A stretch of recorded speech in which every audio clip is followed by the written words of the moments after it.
ትክክለኛው ነገር ወፏን መግደል ነው። ስለዚህ ወፏን ትሰዋታለሽ? አዎ። ስለዚህ እኔም አንቺን ልሰዋሻ?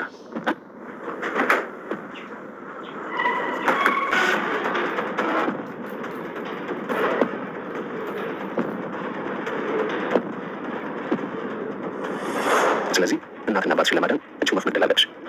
እናም ታደርጊያለሽ? ወፏን ትገያታለሽ ወይስ እናትና አባትሽን ሊሞቱ ትያቸዋለሽ?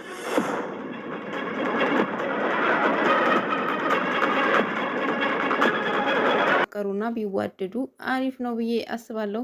ብሌንም የሳሚ እንድትሆን ባለፈው ክፍል ላይ ያዕቆብ ነው ብሌን ሳሚን እያከመችው እያለ ዳግም አይቷቸው ዳግም ብላ ነበረ ያቋረጥ ነው። ዳግምን በጣም ነበረ የተናደደ። ምክንያቱም ጭራሽ ሐኪምም ሆንሽልኛል፣ ጭራሽ መተፋፈር ራሱ አቁማችኋል። ጡንቻውን ባሰፋው አይምሮ እኮ እሷን ሊያማልላት እየሞከረ ነው እያለ ራሱ ዳግም ብቻውን እያወራ ነበረ።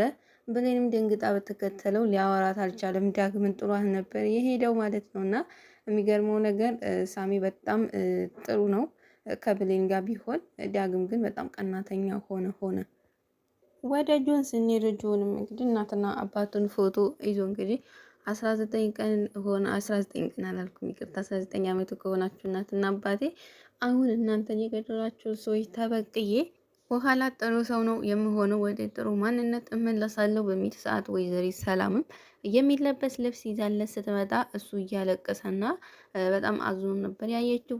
ጆንም በጣም ደንግጦ እሷን ሲያት በጣም ነበር የተነሳ። በድንጋጤ ብዛት የያዘውን ፎቶ ራሱ ከእጁ ጥሎት ነበረ። ምክንያቱም በጣም ስለደነገጠ ወይዘሮ ሰላምም እንዲህ ልጅ ምንድን ነው ያለ ምክንያት የሚያስደነግጠው ምን ሆኖ ነው እያለች በነበረችበት ባለበት ከእጁ ላይ ፎቶ ወርቆ ነበር። ፎቶውንም ለማየት የማን ነው ፎቶ ምንድን ነው እያለች ወይዘሮ ሰላም ልታነሳው ስትል ሮጦ ነው አንስቶ ወይዘሮ ሰላም እንዳታየው አድርጓታል ማለት ነው። ወይዘሮ ሰላምም ለምንድን ነው እስካሁን ያልተኛው? የተኛ እኮ መስሎኝ ነበረ። በሩን ራሱ ሳንኳኳ አልሰማኸኝም በምትለው ሰዓት በጊዜ የመተኛ ልምድ ስለሌለኝ ነው ያልተኛው፣ እተኛለሁ፣ አመሰግናለሁ፣ ይሄ እኮ ይበቃ ነበር ብሎ ይዛለት የመጣችው ልብስ ተቀብሏት ነበር። በጣም ነበር የደነገጠ። እፎይ አላየችውም ተመስገን እያለሱ እንትን በሚል ሰዓት ወይዘሮ ሰላምም ወጥታ ለምንድን ነው ፎቶውን እንዳላይ ያደረገኝ? ምንድን ነው የሚደብቀው ነገር? ለምንድን ነው እዚህ ቤትስ እየገባው? እያለች ብቻዋን እያወራች በነበረችበት ሰዓት ሳሚን አግኝተዋለች። ሳሚም ይሄ ልጅማ የሆነ ተልእኮ አለበት የመጣበትና በጣም እኮ ነው አሁን ስገባ የሆነ ፎቶ እያየ ነበረ። በጣም ነበረ እየተርበተበተው በምትለው ሰዓት እና ፎቶውን አየሽ ወይ? ፎቶውን እንዳይ አላደረገኝም። ምክንያቱም ገና ከመውደቁ ነው ቀድሞ ያነሳውና ለየው ብለው ራሱ ሊያሳየኝ አልቻለም። ስለዚህ አላየሁትም። ግን ለምንድን ነው እንደዚህ እየፈራው ብላ በምትለው ሰዓት ሳሚም የሆነ ነገር ማድረግ አለብን፣ ልጁ ምንም በኃይሉ ልጅ አይመስልም። ስለዚህ አቶ በኃይሉን እንደው ትደውይለት ትጠሪውና ከሱ ጋር ይተዋወቁና ይተዋወቁ እንደሆነ እናያቸዋለን በሚል ሰዓት ወይዘሮ ሰላምም በኃይሉ እኮ ህይወቴን ያበላሸው ሰው ነው፣ ደግሞ ወንድሜ አይደለም ብዬ ክጄዋለሁ፣ እንዴት ነው እዚህ ቤት እንዲመጣ የማደርገው በምትለው ሰዓት ሳሚም አንዴ ብቻ ለዚህ ብቻ ነው ሌላ አላስቸግርሽም፣ አንዴ ብቻ ተቸገሪልኝ ብሎ እንግዲህ ሳሚም አሳምኗታል ወይዘሮ ሰላምን። ወይዘሮ ሰላም አቶ በኃይሉ ጋር ደውላ ነበረ። ወደ ዳግምና ብሌን ስንሄድ ዳግምም አናግራው ነበረ። ግን ደግሞ በስካር መንፈስም ስለሆነ እኔ ምንም አይመስለኝም፣ ከፈለሽ ከሱ ጋር መሆን ትችያለሽ፣ ቀለበትም ቢሆን አደርግላችኋለሁ ብሎ ዳግምን ብሌንን ተናግሯት ነበረ። ምክንያቱም በጣም ነው የተናደደ። ተናግሯት ጥሯን ሄደው ብሌንም ክፍሏ ከገባች በኋላ ድሮ ላይ ያሳለፉትን የፍቅር ጊዜያቸውን እያሰበች በጣም ነበር ደስ ያላት። ግን ደግሞ ወይኔ ምን እየሆንኩ ነው? ምን ሆኜ ነው? እያለች ከራሷ ጋር ጥያቄ በፈጠራ እንግዲህ ከራሷ በራሷ እየመለሰች ነበር። ምክንያቱም ብሌን ዳግምንማ ይቅርታ አድርገሽለት ከዳግም ጋር መሆን የለብሽም፣ ምክንያቱም ዳግም ምንም ሰላም አይሰጥሽም፣ ሁሌ ነው የሚረብሽሽ፣ ሳሚ ይሻልሻል። ወደ ወይዘሮ ገነትና እንዲሁም ደግሞ ፀሐይ ስንሄድ ወይዘሮ ገነትም ቃልን መሬት ተኝታለች። ቃል ተኝታ አስሬ እየተንገለባበጠች እጇን እያከከች ሙኒቅ እያለች ነው። ምን እንደሆነች ፈጣሪ ይወቅላት። ወይዘሮ ፀሐይም እንግዲህ የታገተችበት ሆና ወይኔ የሚደርስልኝ ሰው የለም ወይ በቃ መሞቴ ነው እያለች ተስፋ ቆርጣለች። እውነት ለመናገር መሞት የሌለባት ሰው ነች፣ መሞት የለባትም። እርግጥ ብዙ ቀን ሆናት፣ ስልክም ሲደወልላት ማንሳት አልቻለችም። ምክንያቱም እጅና እግሯ ስለታሰረ። ወይዘሮ ገነትም ፀሐይ ጓደኛዬ አንድ ቀን ሆንሽ እኮ የት ሄደሽ ይሆን? ለእኔ ስትይ ነው እዚህ ሁሉ ጣጣ ውስጥ የገባሽው? በኃይሉ አግኝቶሽ የሆነ ነገር አድርጎሽ እንዳይሆን እያለች እንግዲህ ተኝታ ራሱ ወይዘሮ ገነትም እያሰበች ነበረ።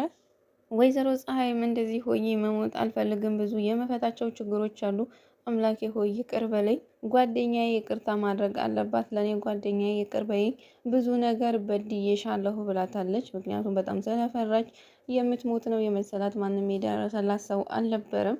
ወደ ወይዘሮ ሰላምና ጆን ስንሄድ እንግዲህ ወይዘሮ ሰላም ምክንያቱም ልጅየውን ስለተጠራጠረችው ስላላመነችው እቤቱ በተኛበት ክፍሉ ገብታለች። አቶ ጅንም የሚፈልገውን ነገር ካደረገ በኋላ የተኛ መስሎ እየሰማት ነበረ።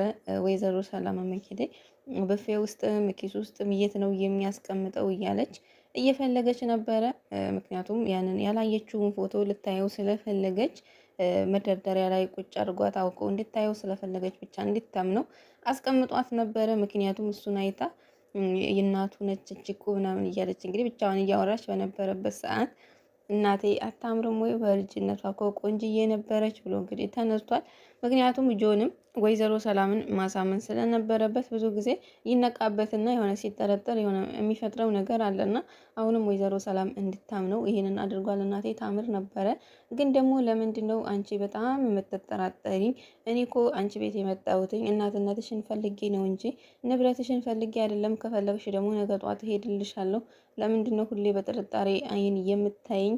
ብሎ ወይዘሮ ሰላም ሲናገራት፣ ወይዘሮ ሰላም ደግሞ አንዴ ሲናገሯት መልሳ ደግሞ እንትን ትላለች። ሰውን የማመን እንትን አለባት እና ልጄ እንደዛ አስቤ አይደለም፣ ግን ደግሞ ቅድም ላይ ሲወርቅ እኔ እንዳየው አልፈለክም፣ ለዛ ነበረ ብላ እንግዲህ ምክንያቱም ምንም ማድረግ አልቻለችም።